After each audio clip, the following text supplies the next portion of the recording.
What if sainthood wasn't about miracles, martyrdom, or even strict obedience to doctrine?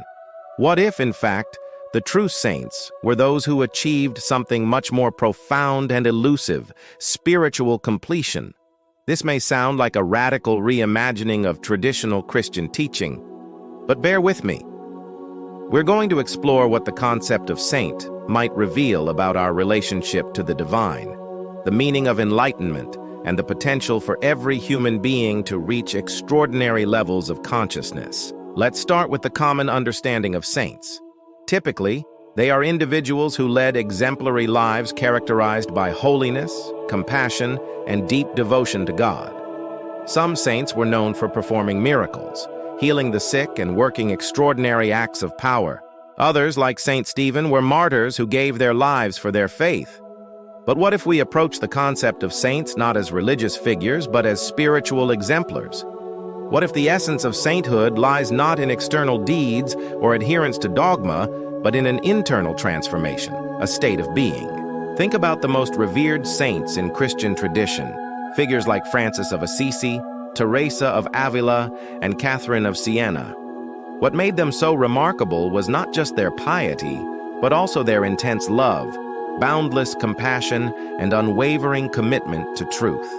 They represent a certain elevation of consciousness, a purity of heart and clarity of vision that enabled them to see beyond superficial divisions and touch the divine spark in every human being. Could it be that sainthood is ultimately about reaching a state of spiritual wholeness, a return to the natural innocence and unity present from birth? This idea is echoed in the teachings of Christ himself. In the Lord's Prayer, he taught his disciples to pray, "Our Father in heaven, hallowed be thy name." By addressing God as our Father, Christ emphasized the innate connection between humanity and the divine. He did not teach people to fear God as a distant, judgmental ruler, but to recognize the immanence of the divine within and around us. The Christian mystical tradition further develops this concept of theosis, the process by which humans can participate in the divine nature. Saints, in this view, are not simply those who perform miracles or adhere strictly to religious rules. They are those who have realized the fullness of Christian teaching, living lives that exemplify the highest ideals of love, service, and selflessness.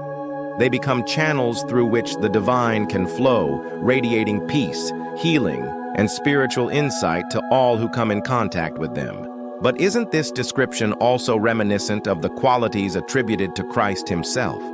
The Gospels portray Jesus not only as the Son of Man, the fully human Messiah, but also as the Son of God, through whom the divine essence becomes manifest in the world.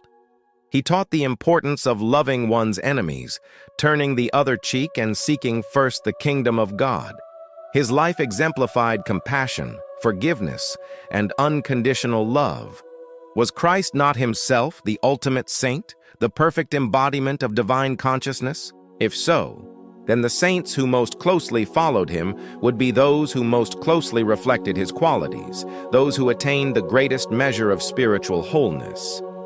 Furthermore, when we examine the lives of many of the saints, we see a pattern of behavior that goes beyond mere religious duty.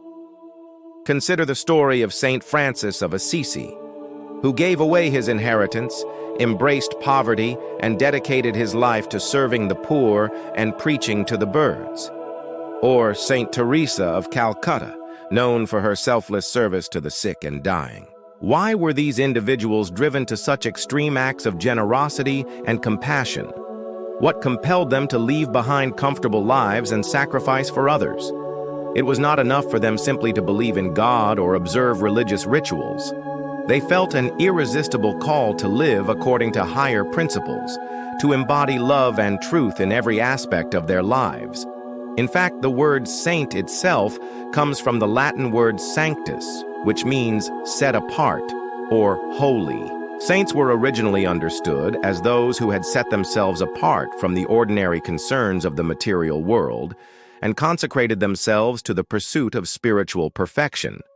They recognized that true holiness did not consist in external conformity to rules, but in cultivating an inner state of grace, peace, and unity with the divine. To understand this idea further, let's turn to Eastern spiritual traditions. In Buddhism, for example, the goal is to attain enlightenment, a state of perfect wisdom and compassion. Along the path to enlightenment, one encounters various obstacles that hinder the realization of this state, such as attachment, aversion, and ignorance. When these obstacles are overcome, the Buddhist can attain a state of liberation from suffering.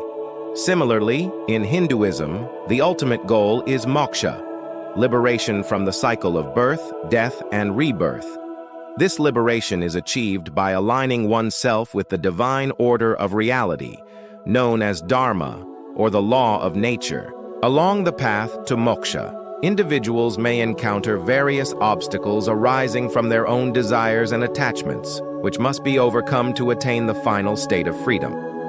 So whether we look at Christian saints or Buddhist arahants and bodhisattvas, we see a common thread running through them, a recognition that spiritual perfection arises not from external circumstances, but from internal transformation.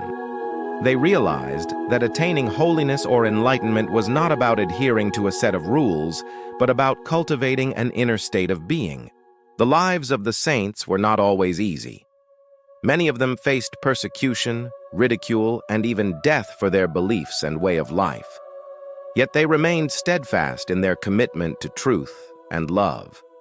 Even in the face of suffering and adversity, they held on to their inner peace, demonstrating the power of spiritual mastery over external circumstances. This inner strength and resilience is precisely what we need in today's world. We live in a time of great upheaval and uncertainty, marked by conflict, environmental degradation, and social division. Amidst this chaos, the lives of the saints offer a beacon of hope, showing us that inner peace and wholeness are possible even in the midst of external turmoil. By studying their lives and teachings, we can learn how to loosen the chains of attachment and greed that bind us to the material world and cultivate the virtues of compassion, patience, and unconditional love. But doesn't this very concept of spiritual perfection challenge our understanding of the divine? If Christ himself taught that we can become like him, if holiness and enlightenment are attainable states of being, then what does this say about the nature of the divine? Is God truly transcendent, beyond our reach and comprehension, or immanent within us, accessible to all who seek it? When we examine the lives of the saints, we see that their spirituality was deeply rooted in the natural world. They appreciated the beauty and wonder of creation and lived in harmony with the rhythms of nature. They recognized that the divine was not confined to church walls or religious rituals, but present in every aspect of life. This perspective aligns with the teachings of Christ, who said, "Consider the lilies of the field, how they grow. I say to you that even Solomon in all his glory was not arrayed like one of these." Through their close connection to nature, the saints developed a deep sense of reverence and respect for all living beings. They understood that every creature had a place in the divine order of things and should be treated with kindness and compassion. This attitude of reverence extended to all aspects of their lives, as they treated all people, regardless of their background or beliefs, with dignity and respect. They saw the divine spark in every individual and treated them accordingly. Ultimately, the lives of the saints teach us that spirituality is not about adhering to a set of rules or beliefs, but about cultivating a way of life rooted in love, compassion, and reverence for all living things. By following their example, we can strive to live more fully in alignment with the divine order of reality and realize our fullest potential as spiritual beings. As we conclude, let's return to the question posed at the beginning of this exploration.